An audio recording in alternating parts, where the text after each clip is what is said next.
Қауіпті биологиялық вирусты ұшақпен тасымалдауда. Ұшақпен вирусты тасымалдағанда не болуы мүмкін? Сәлем достар, сіздермен бірге қызық фильм. Бүгін бізде «Обреченный рейс» фильміне қысқаша шолу. Ремендеріңізді тағыңыздар, біз ұшамыз.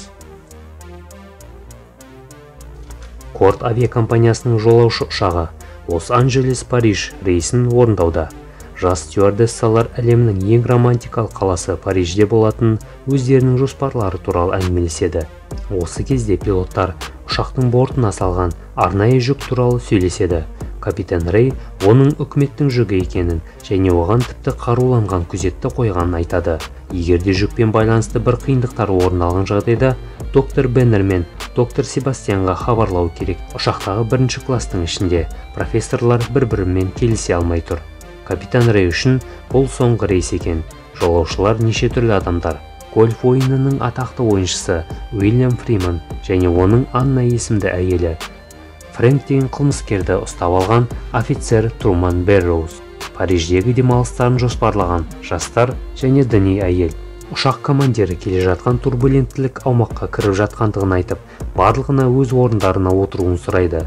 Болған шайқалыстың әсерінен жүк сақтау бөлігіндегі арнайы жүкке байланған белбеулер үзіліп кетіп, жәшіктер бір-бірінің үстіне құлайды. Сөйтіп қорғаныс костюмын киіп алған күзетші жарақат алады. Бұл уақытта Пентагонда із-түзсіз жоғалып кеткен 4 ғалымдар туралы баяндама жасалып жатыр. Оның біреуі доктор Беннер. Ол жетекші зерттеуші және арнайы зертхананың негізін қалаушы болып табылады. Бірнеше жыл бұрын доктор Беннердің заңсыз эксперименттерді жүргізгені үшін қылмыстық іс қозғалған. Оның эксперименттерінің бірі вирус арқылы өлі адамдарды тірілту болған екен. Осы кезде ұшақтың бортындағы арнайы жәшік ашылып, ішінен ешнәрсе түсінбей, қайда екенін білмей тұрған доктор Келли шығады. Ол жан-жағына қарап көмекке шақырады. Оны көрген күзетші ойланбастан оқ жаудырады. Ату кезінде бірнеше оқтар датчиктерге тиіп, байланыс үзіледі. Мониторлардан жүк бөлімінде температураның төмендеп кеткендігі көрінеді. Доктор Келли доктор Беннермен кездесуін сұрайды. Күзетші оған оқ атпайтынын айтады. Доктор Келли қолдарын көтеріп шыққанда, күзетші сөздерінде тұрмай магазиндегі оқтары таусылғанша атады. Автоматына қайтадан оқ салып қарағанда, әлгі әйелдің денесі орнында жоқ болып кетеді. Күзетшінің соңғы көргені кенеттен алдынан пайда болған әйелдің қорқынышты көздері болды. Турбуленттілік күшейіп, жолаушылар қорқа бастайды. Капитан Рей ұшу биіктігін азайту жөнінде шешім қабылдайды. Стюардессалар пилоттарға кейбір жолаушылардың жарақат алғандарын айтады. Капитан екінші пилот Рендиге жолаушыларды тексеріп келуге және доктор Беннерді арнайы жүкті қарау үшін жүк бөліміне жіберуге тапсырма береді. Беннер жүкті тексеріп келуге доктор Себастьян мен доктор Лукасты жібереді. Кенеттен ұшақ шайқалып кеткенде офицер Труман Бэрроуз басын ұрып алып, есінен танып қалады. Бұны пайдаланған Фрэнк есімді қылмыскер кісендерден босап тығылып қалады. Стюардесса телефон арқылы капитанға ұшақтың ішінде қылмыскердің тығылып жүргенін айтады. Осы кезде Рэнди ғалымдарды жүк бөліміне қарай әкеле жатыр. Жәшіктің бос тұрғанын көрген ғалымдар тезірек жүк бөлімінен кетіп, есіктерін бұғаттап жабуды талап етеді. Аяқ астынан доктор Лукастың алдында зомбиге айналып кеткен оның әйелі доктор Келли шығып қалады. Күйеуін танып қалған Келли оған атылып мойнынан тістеп алады, ал зомби болған күзетші доктор Себастьянға шабуыл жасайды. Рэнди ол жақтан қашып үлгеріп, люк есігін жабады. Ол капитанға жүгіріп келіп, одан тез арада ұшақты жерге қондыруын сұрайды. Капитан байланыс жүйесі істемей тұрған соң жерге қона алмайтындығын айтады. Капитан ұшақтың ішінде отырған ФБР өкілін тауып әкелуді бұйырады. ФБР қызметшісі Пол Джад екінші пилоттың әңгімесін тыңдап, доктор Беннерден жүк туралы барлық ақпаратты сұрай бастайды. Доктор болса жауап беруден жалтарады. Офицер Труман Бэрроуз қашқын қылмыскерді іздеп жүргенін көрген Пол Джад оның жүк бөлімінде тығылуы мүмкін екендігін айтады. Офицерлер екіге бөлініп жүк бөлімін тексере бастайды. Бэрроузға кенеттен доктор Себастьян атылады. Пол зомбиді жоқлап тартып, оған оқ атады. Оқтардың бірі ұшақтың қабырғасын тесіп шығып, стюардессаға тиеді. Эмили есімді стюардесса капитанға салонның ішінде не болғанын айтып жатқанда, оған артынан қанішер құбыжық атылып, оны жей бастайды. Рэнди қаруланып пилоттар кабинасынан шығады. Ол Эмилидің денесін көріп, бірден жүк бөлімінің есігін жауып алады. Жолаушыларды әжетханадан шыққан әйелдің айқайлаған дауыстары назар аудартады. Бұл Кара, оны зомби ұстап алған. Есікті сындырып кірген Питер мен Тони қабырғада қан жоғалған тесікті көреді. Сәлден кейін зомби Питерді тістеп үлгеріп, өзімен бірге тарта бастайды. Тони мен стюардесса оны құтқарады, бірақ бірнеше минуттан кейін ол өліп қалады.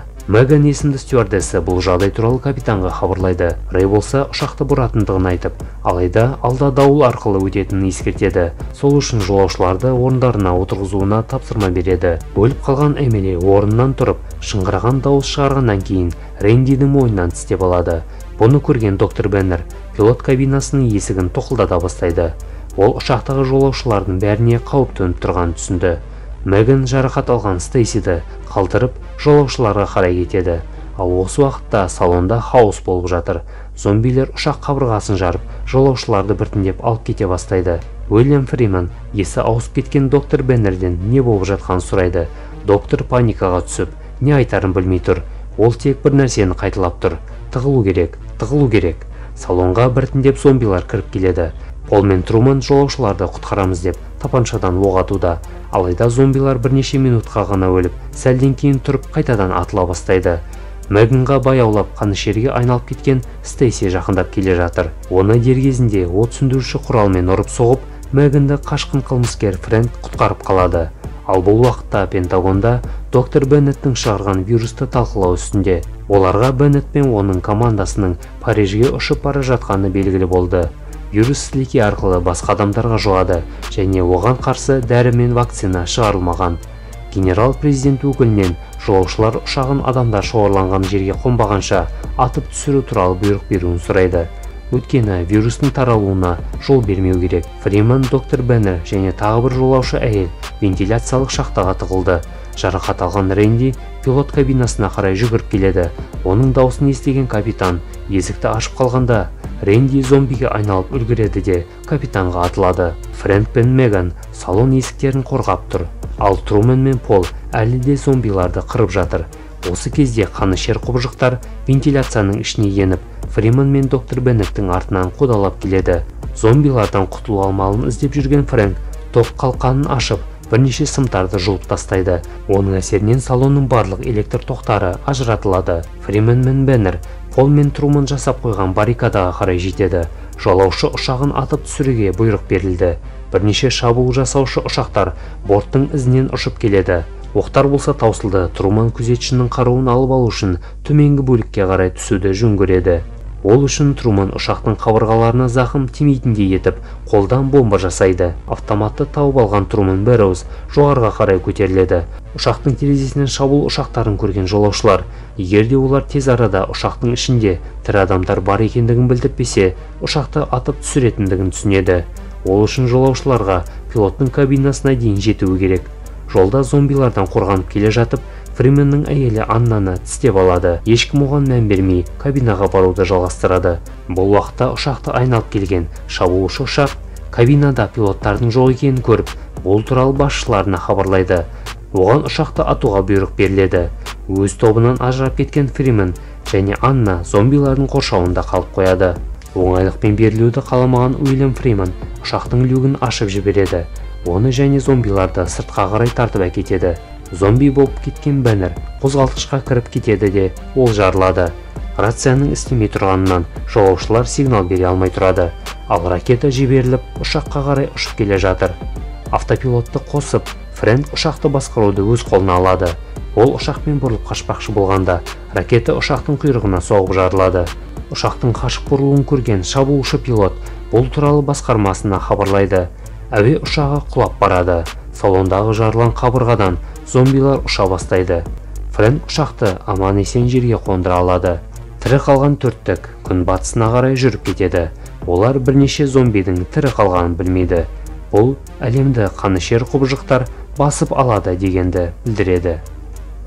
Достар, видео ұнаса каналға тіркеліп, лайк басып, пікір қалдыруды ұмытпаңыздар.